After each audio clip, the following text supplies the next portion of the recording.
Russia నుంచి చమురు కొనుగోళ్లు ఆపేస్తామని భారత్ హామీ ఇచ్చిందన్నాడు. ఆల్రెడీ రష్యా చమురు కొనుగోళ్లు ఆగిపోయాయని ప్రకటించాడు. తనను సంతోషపెట్టడానికి మోడీ ప్రయత్నిస్తున్నారని చెప్పాడు. ఈ మూడు నిజమైతే మన దేశంపై అమెరికా విధించిన సుంకాలు ఆపేయాలి.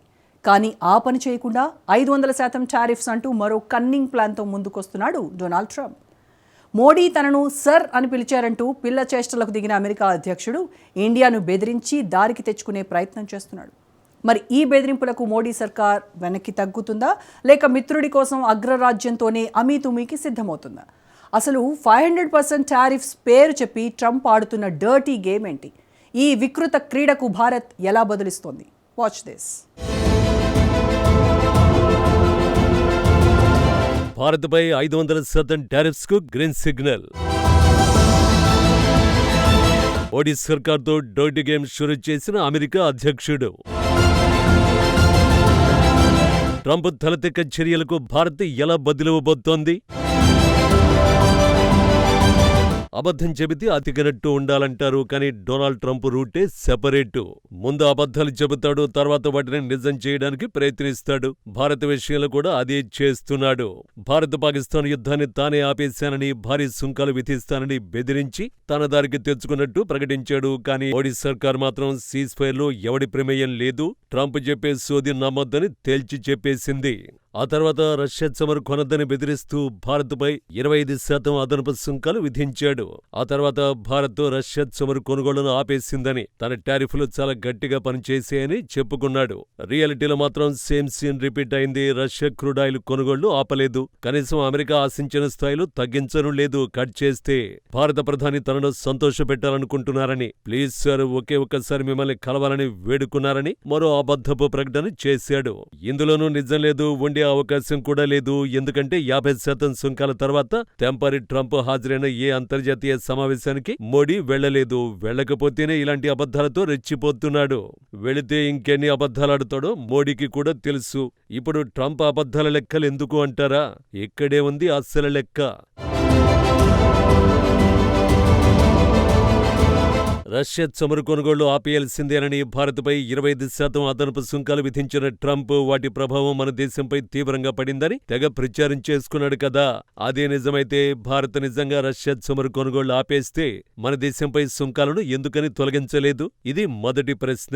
అసలు ప్రశ్న మరొకటి ఉంది. భారత్పై సుంకాలు తగ్గించకపోగా మరో 500% సుంకాలు విధించడానికి సిద్ధమవుతున్నామనే సంకేతాలిస్తోంది అతడి తెంపరి టీం. అవును, రష్యా నుండి చమురు కొనుగోలు చేస్తున్న దేశాలపై 500% వరకు భారీ టారిఫ్లు విధించే ద్వైపాక్షిక బిల్లుకు ట్రంప్ గ్రీన్ సిగ్నల్ ఇచ్చాడని అమెరికన్ సెనేటర్ లిండ్సే గ్రాహం ప్రకటించాడు.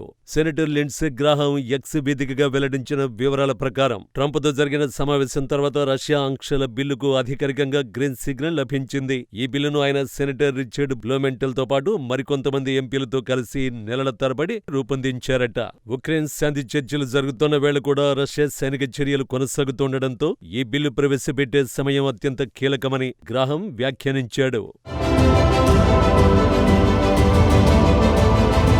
యుఎస్ కాంగ్రెస్ వెబ్సైట్ ప్రకారం ఈ ప్రతిపాదిత చట్టానికి రష్యా నిషేధ చట్టం 2025 అనే పేరు పెట్టారు. రష్యాతో సంబంధం ఉన్న వ్యక్తులు, సంస్థలపై ఆస్తుల స్వాధీనం, ఆర్థిక లావాదేవీలపై నిషేధం వంటి కఠిన చర్యలు కూడా ఇందులో ఉన్నాయి. ముఖ్యంగా రష్యా నుండి అమెరికాకు దిగుమతి అయ్యే అన్ని వస్తువులు, అలాగే సేవలపై భారీ సుంకాలు విధించడమే దీని ప్రధాన నిబంధనగా ఉంది.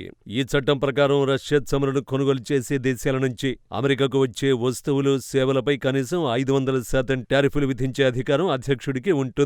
దీనివల్ల భారత్, చైనా, బ్రెజిల్ వంటి దేశాలపై ట్రంప్కు అపారమైన పరపతి లభిస్తుందని గ్రాహం చెప్పుకొచ్చాడు.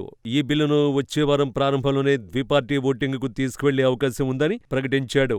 2 పార్టీల మద్దతు లభిస్తుందని కూడా విశ్వాసాన్ని వ్యక్తం చేశాడు. జూలై నెలలోనే భారత్పై 500% సుంకాల ప్రకటన చేశాడు గ్రాహం లిండ్సే. నాటి నుంచి ఈ బిల్లుపైనే పనిచేసినట్టున్నాడు. If you're buying products from Russia and you're not helping Ukraine, then there's a 500% tariff on your products coming to the United States. India and China buy 70% of Putin's oil. They keep his war machine going. My bill has 84 co-sponsors. It would allow the president to put tariffs on China and India and other countries to stop them from supporting Putin's war machine to get him to the table. ఇతడే Lindsay Graham, Republican senator. 6 నెలల క్రితమే రష్యాతో వ్యాపారం చేసే దేశాల ఉత్పత్తులపై 500% సుంకం ఉంటుంది అని ప్రకటించాడు. భారత్, చైనా మాస్కో నుంచి 70% చమురు కొనుగోలు చేస్తున్నాయని, రష్యాతో వాణిజ్య సంబంధాలను కొనసాగించే దేశాలపై అధిక సుంకాలు విధించేలా ట్రంప్ మద్దతుతో యుఎస్ సెనెట్లో బిల్లు తీసుకొస్తామని తెలిపాడు. ఇప్పుడు ఆ బిల్లునే వచ్చే వారంలో ప్రవేశపెట్టబోతున్నట్టు ట్వీట్ చేశాడు. ట్రంప్ గ్రీన్ సిగ్నల్ ఇచ్చాడని ప్రకటించాడు.